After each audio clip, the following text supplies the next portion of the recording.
This is the Hidden Killers podcast with Tony Brueski. Featuring former FBI Special Agent and Chief of the Counterintelligence Behavioral Analysis Program, Robin Dreeke. There's just so many points on this that are just hit the creepy ick factor with me that I don't know. I feel like a bad person almost pointing these things out, but I'm just not getting on this bandwagon of this is, oh, lovely and great and joyous and sweet and cute. Because I think we're watching a train wreck happen here in real time. And at the end of the day, there's going to be a lot. Oh, well, who would have seen that coming? All of us, all of everyone, basically, who didn't just jump on the bandwagon. One of the data points that I thought was very interesting with him is just that. He was a special education teacher for sixth grade students. And being attracted to that in terms of professionally a mission in life or a goal, like I want to help people, that's one thing.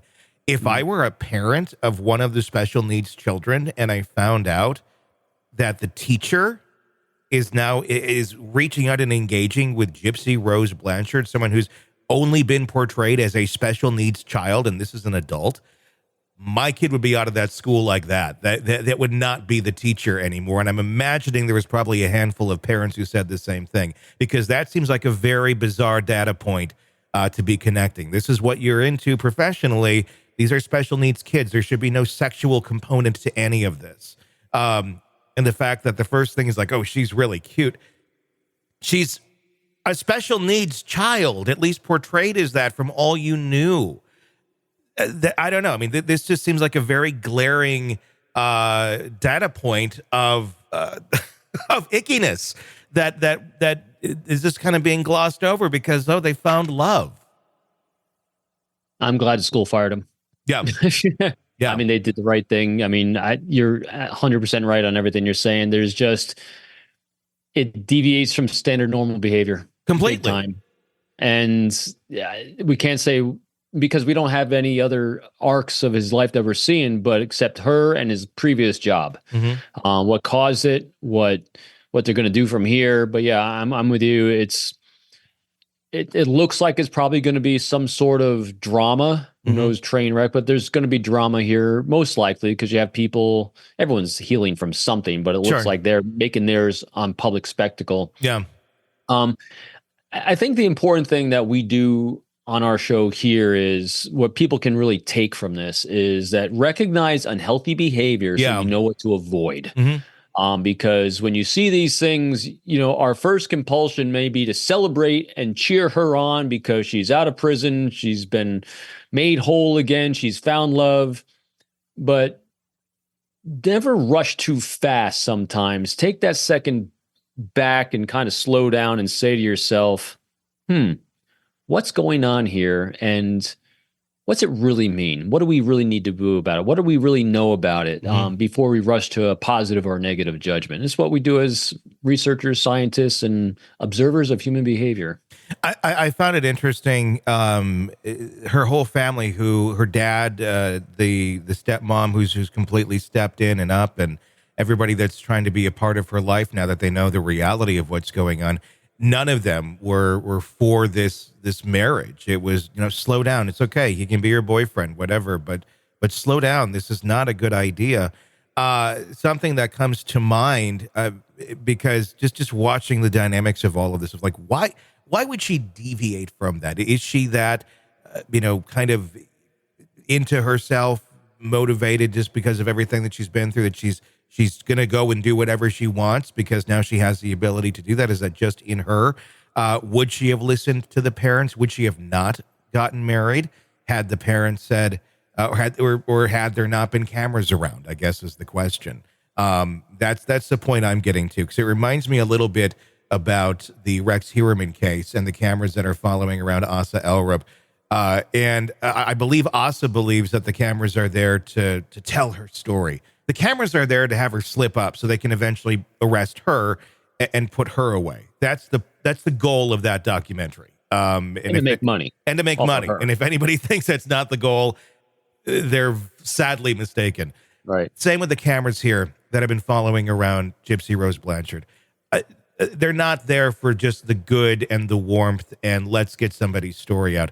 they're wanting some sort of drama. And I'm concerned about something like this, where how much was their producers standing there? Because it says they've been talking with her for the last 18, 20 months through all of this going on and the build up to everything going on.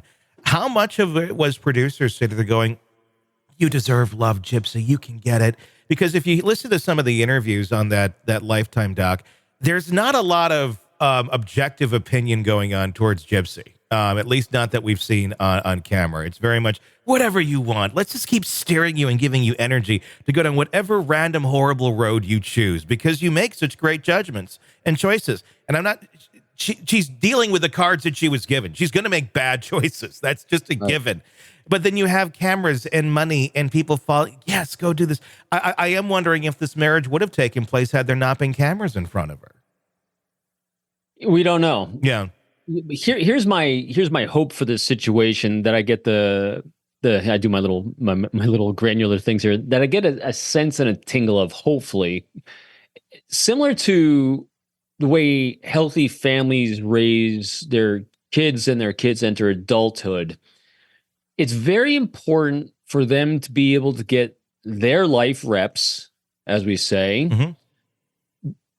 At the same time, we have the guardrails up around for them. In other words, I know with my own kids, my kids are grown. If I came in and said, you're not going to do this, you're not going to do this, what happens is communication will stop. Sure. And I just won't know. And they'll go off the rails on their own, and there'll be a train wreck and crash, and all the cameras are there to see, not my kids, but in this case, yes. Right?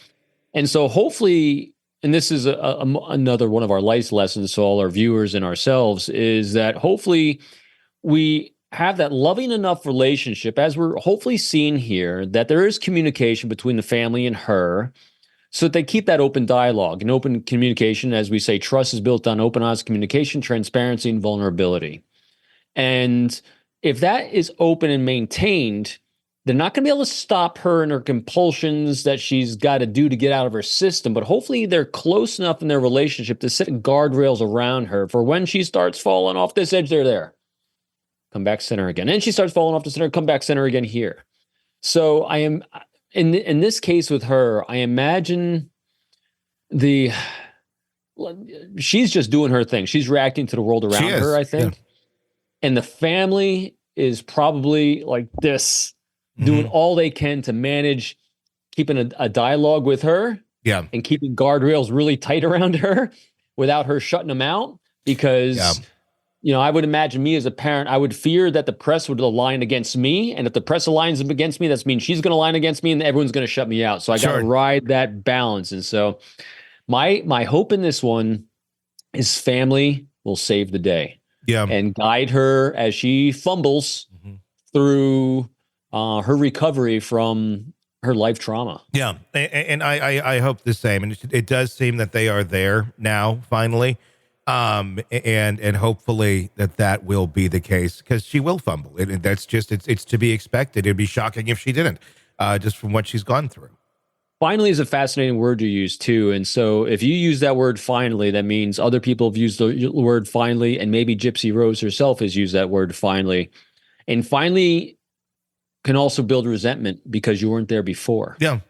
So we don't know what her feelings and emotions are towards them, and maybe they're aware of that. So they have to tread lightly also, because they weren't there when they needed to be there, or more importantly, when she thought they needed to be there. So there's a lot of family dynamics going on here that we're not aware of. All we see is potential train wreck, like you said, and let's just keep our fingers crossed for her and everyone involved. I agree.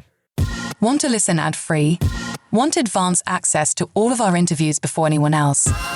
Become a True Crime Today Premium Plus subscriber on Apple Podcasts. You get every episode commercial-free, so you can binge on true crime until you can binge no more. Search True Crime Today Premium Plus on Apple Podcasts now, or go to our podcast page and sign up now. More of the Hidden Killers podcast next.